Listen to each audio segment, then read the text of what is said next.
Bien, bonjour. Je suis Marc Isabelle, directeur de European Economics, et on m'a demandé ce matin d'intervenir à la chaire Gouvernance et Régulation pour parler de la réglementation de l'Union européenne sur les aides d'État, avec une question qui était assez essentielle, c'est l'impact de cette réglementation sur le développement économique. Est-ce que c'était plutôt un levier ou un obstacle pour le développement économique? C'est une question qu'il est tout à fait légitime de poser à un économiste. Évidemment, quantitativement, la réponse, on ne l'a pas, même si on peut être convaincu ou avoir une intuition en tout cas que cette réglementation a bien un impact sur le développement économique. Le message global, c'est que l'impact que la réglementation de l'Union européenne sur les aides d'État peut avoir sur le développement économique est un impact finalement qui est assez équilibré, on pourrait dire balanced au sens anglo-saxon. Et ça, c'est un point de vue qu'on peut apporter à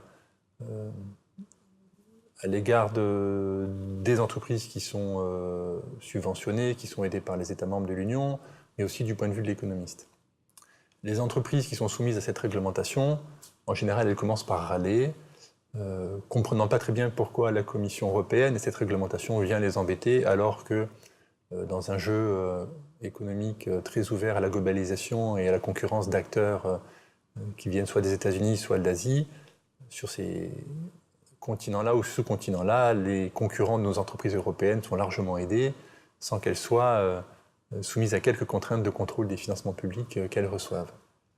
Et donc les entreprises qui sont aidées par les États membres dans l'Union considèrent plutôt de prime abord que cette réglementation est un obstacle pour leur projet de développement.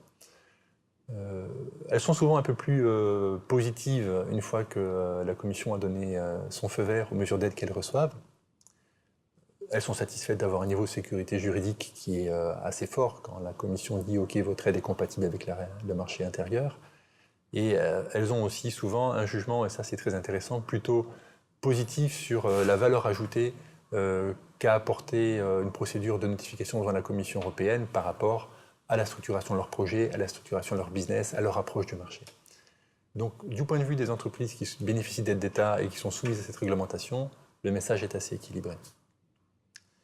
Du point de vue de l'économiste, le message est assez équilibré aussi, parce qu'on a quand même une réglementation sur les aides d'État qui a vocation à permettre de mettre en place des règles du jeu concurrentiel qui soient équitables.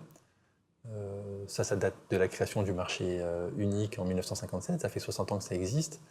et tout était à faire, et il fallait effectivement éviter des courses aux subventions entre États membres pour financer leurs champions nationaux, avec tous les effets dévastateurs que ça peut avoir sur la création de richesses. Le problème, c'est que ce message qui était très important au moment où tout était à faire, c'est-à-dire en 1957, dans l'Union européenne, du point de vue de l'intégration des marchés, aujourd'hui, il perd un peu de son poids du fait de la globalisation des échanges et du fait justement que les marchés auxquels s'adressent les entreprises subventionnées dans l'Union européenne sont des marchés de plus en plus mondiaux. Et donc, on peut vraiment se poser la question de savoir quel est l'intérêt pour le consommateur européen qui est vraiment la cible de cette réglementation, c'est lui qui devrait bénéficier au premier titre de cette réglementation. Quel est l'intérêt pour lui de s'assurer, par exemple, dans le secteur de la microélectronique, qu'il n'y a pas de distorsion trop importante entre les rares acteurs de la microélectronique qui restent en Europe, alors que les principaux challengers des acteurs européens sont Intel aux États-Unis ou TSMC à Taïwan, et eux sont très largement soutenus par les États dont ils ressortent, notamment soutenus pour l'investissement industriel qui... Aujourd'hui, pour une usine de microélectronique, il faut mettre un ticket de l'ordre de 10 milliards de dollars sur la table. Et évidemment, pour ça, les soutiens publics sont souvent très importants. En Europe, il est quasiment impossible, du fait de la réglementation sur les aides d'État, de financer les investissements industriels, ou alors dans des très, très petites proportions et dans des zones qui sont défavorisées du point de vue du niveau de richesse. Et donc là, clairement, on peut dire que la réglementation n'offre pas véritablement un levier. Après, on peut s'intéresser non plus aux histoires de distorsion de la concurrence, qui sont les effets négatifs des aides d'État, mais aux effets positifs que la Commission européenne, quand elle effectue un contrôle, demande toujours de démontrer, et les aides d'État doivent avoir des effets positifs pour qu'elles puissent être déclarées compatibles. Et au premier titre de ces effets positifs, elles doivent poursuivre un objectif d'intérêt commun au niveau de l'Union européenne, clairement identifié. Et là, manifestement, la réglementation offre un levier assez important pour le développement économique. Il suffit de parler du sauvetage du secteur financier depuis la crise de 2008, qui a mis en jeu des montants colossaux d'aides d'État pour le sauvetage. Et là, la réglementation a vraiment offert un levier de coordination des différentes politiques nationales des États membres pour le sauvetage du secteur financier. Et je crois que tout le monde s'accorde à dire que la Commission a fourni un travail de contrôle d'abord colossal et puis très utile. Le deuxième levier qui est très intéressant, c'est qu'en demandant aux États membres de focaliser leur soutien public sur des objectifs d'intérêt commun, du type recherche et développement, protection de l'environnement, soutien pour un secteur de l'énergie qui soit compétitif, durable et sûr, financement du capital risque, financement des PME, il y a beaucoup d'objectifs d'intérêt commun. La Commission aiguille les financements publics des États membres vers des activités horizontales, celles que je viens de décrire, pour lesquelles l'économiste sait qu'il y a des défaillances de marché. Et donc, si on laisse faire le marché concurrentiel, il n'y aura pas une création maximale de richesse. Et là, les aides d'État peuvent intervenir comme des béquilles d'un marché défaillant et corriger ces défaillances de marché et donc créer des richesses supplémentaires par rapport à ce que le marché ferait. C'est évidemment un levier pour le développement économique.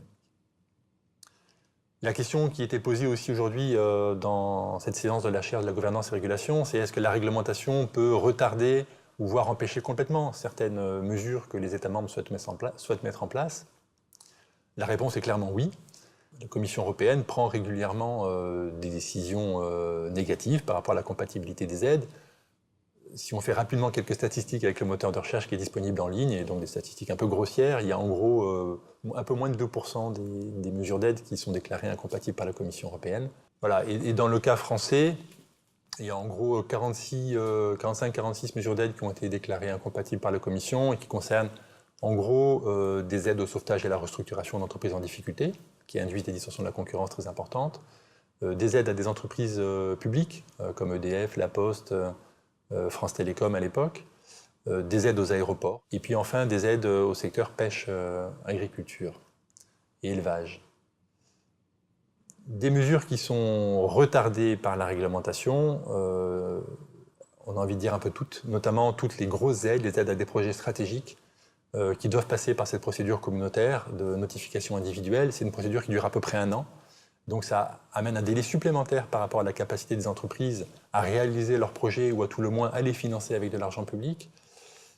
Alors ce n'est pas forcément un problème, ces délais supplémentaires pour des secteurs qui évoluent sur des temps longs comme le secteur de l'énergie. Ça peut amener des vrais problèmes de compétitivité pour les entreprises bénéficiaires quand on parle de secteurs qui évoluent sur des cycles de temps très rapides comme le secteur de la microélectronique par exemple. Les délais de la procédure communautaire avant de pouvoir avoir une décision favorable sont encore plus longs pour des aides qui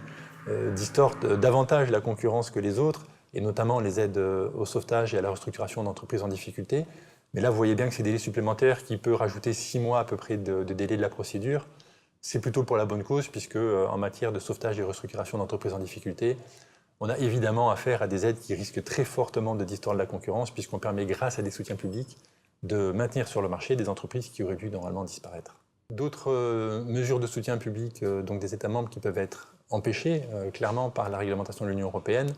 c'est dans le cas d'une procédure, parfois la Commission émet des doutes très sérieux sur la compatibilité de l'aide et parfois à l'initiative de l'État ou de l'entreprise bénéficiaire, il peut y avoir un retrait de la notification, on met fin à la procédure, on annule la mesure d'aide. C'est typiquement le cas quand la Commission émet des doutes sérieux sur l'effet d'incitation d'une aide d'État, c'est-à-dire le fait que l'aide amène réellement un changement de comportement chez le bénéficiaire. La Commission, parfois, est plutôt convaincue que l'entreprise qui est soutenue réaliserait le projet pour lequel elle est soutenue, même si elle n'avait pas les soutiens publics. Et à ce moment-là, on voit que la réglementation a un certain effet levier qui est un peu inattendu.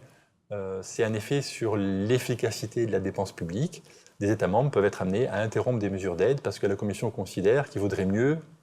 parce qu'elle considère, mais en tout cas, elle considère que plutôt que de financer une entreprise pour un projet qu'elle aurait fait de toute façon, il faudrait mieux que l'État membre garde cet argent-là, soit pour résoudre des déficits, soit pour faire du revenu universel ou tout ce que vous voulez d'autre comme mesure de politique publique.